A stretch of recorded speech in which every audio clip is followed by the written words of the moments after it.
Two examples here of the way that President Trump, first of all, is causing Gavin Newsom to give birth.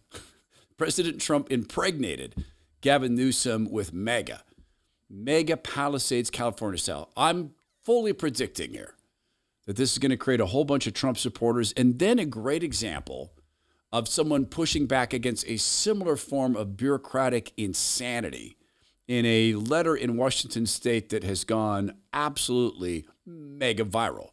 Let's start with this. President Trump talking about the Los Angeles Palisades fires.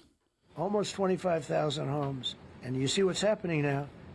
They didn't give their permits. I went to a town hall meeting. I said, we're going to get you the federal permits, which are much harder. Almost immediately, Lee Zeldin is a star. He did an incredible job. They have all their federal permits. They don't have their city permits. And the mayor said to me, we think we could have them in 2 years. And I watched the other day, those people are angry. And now, you know, they had they love that area. They loved the whole big area, different places, but they loved it. It was all luxury stuff and beautiful stuff. And some wasn't that luxury, but the level of love for that neighborhood, their neighborhoods, was incredible. And you know what? I watch people on television. They want to go. They want to leave. They've lost their spirit. They've lost their heart because the mayor's incompetent. It's not incompetence, Mr. President. This is a plan. They do not want those people back. And there are foreign investors coming in and scooping up this land at rock bottom prices because people need places to live. Not everyone there has 3 homes. For a lot of people, that was their home. And they'd paid those off, and they were paying the exorbitant property taxes and renting out a room and an additional dwelling unit to be able to make that work. They don't want them back. They want to do the low-income housing scam. And to the president's credit, he did later mention that they're going to build low-income housing there. Right, because then they flip that around and make it luxury right after they take the 7 or 8 year tax write-off for building it so-called low-income. I believe, and it's a small area, but I believe he just made Gavin Newsom give birth to MAGA in Palisades, California, because that man, President Trump, evidently cares more about these people having a place to live than does Gavin Newsom or Karen Bass. Now, that's one example of how they use bureaucracy to punish. I'm going to give you a fantastic example of how someone didn't punish the bureaucracy back, but they lampooned them in a way that is a form of friendly mocking that reveals the truth about government. This happened after someone named Steve Namella, with the conservation strategy implementation biologist, he's that with the Washington State Department of Fish and Wildlife, wrote to property owners asking permission to go out to their land to study foothill yellow-legged frogs and other amphibians. Wait till you hear this letter. This is a great way to lampoon bureaucracy, to remind them of how lampoonable they are, because they're in the business, it seems, of harassing people. You're in whatever business you're in. It could be landscaping. I talked to a brother this morning who's in the business of doing IT for some very, very big companies, very successful guy. It might be that you own investment properties, and this is your cash flow. This is the way that you do the rich dad, poor dad thing. If you have these business structures set up, you probably have an LLC or a corporation, and I bet if you're sophisticated, you had an accountant or a tax attorney set that up for you, maybe both. You know what? I'm willing to bet a bunch of you actually don't have corporate credit. You have the name. You have a debit card with your logo on it, maybe even a credit card.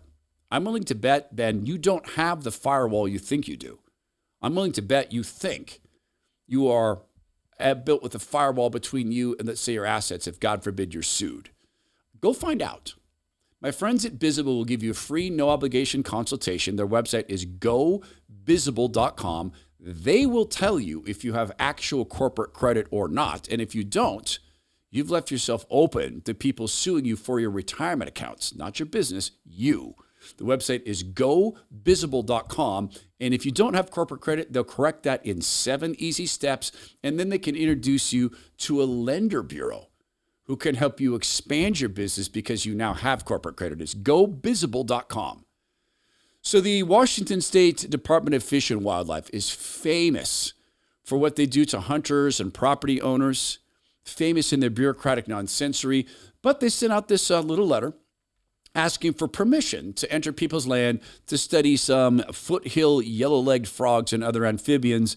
And a couple wrote a fantastic response in return, and this has gotten multiplied billions of times in Washington State, Larry and Amanda Anderson wrote back, "Dear Mr. Manella, thank you for your inquiry regarding accessing our property to survey the yellow-legged frog. We may be able to help you out with this matter. We divided our 2.26 acres into 75 equal survey units with a draw tag for each unit. Application fees are only $8 until after you purchase the frog survey license, $120 resident, $180 non-resident. You also need to obtain a frog habitat parking permit, $10 per vehicle. You also need an invasive species stamp, $15 for the first vehicle, $5 for each additional vehicle. You also want to register at the check station to have your vehicle inspected for non-native plant life prior to entering our property. There's also a daily use fee, $5 per vehicle. If you're successful in the draw, you'll be notified 2 weeks in advance so you can make necessary plans and purchase your creek habitat stamp, $18 resident, $140 non-resident. Survey units open between 8 p.m. and 3 p.m., but you cannot commence the survey until 9 a.m. and must cease all survey activity by 1 p.m. Survey gear can only include a 2-inch diameter net made of 100% organic cotton netting with no longer than an 18-inch handle, non-weighted, and no deeper than 6 inches from frame to the bottom of the net. Handles can only be made of BPA-free plastic or wooden handles. After 1 p.m., you can use a net with a 3-inch diameter if you purchase the Frog Net endorsement, $75 resident, $250 non-residents. Any frogs captured that are released will need to be released with an approved release device back into the environment unharmed. As of June 1st, we're offering draw tags for our premium survey units, and application is, again, only $8 per application. However, all fees can be waived if you verify Native Indian tribal rights and status. You also need to provide evidence of successful completion of frog surveys and our comprehensive course on frog identification, safe handling practices, and self-defense strategies for frog attacks. This course is offered online through an accredited program for a nominal fee of $750. Please let us know if we can be of assistance to you. Otherwise, we decline your access to our property, but appreciate your inquiry. Sincerely, Larry and Amanda Anderson. It's fantastic to see the bureaucracy lampooned for being what the bureaucracy is, lampoonable.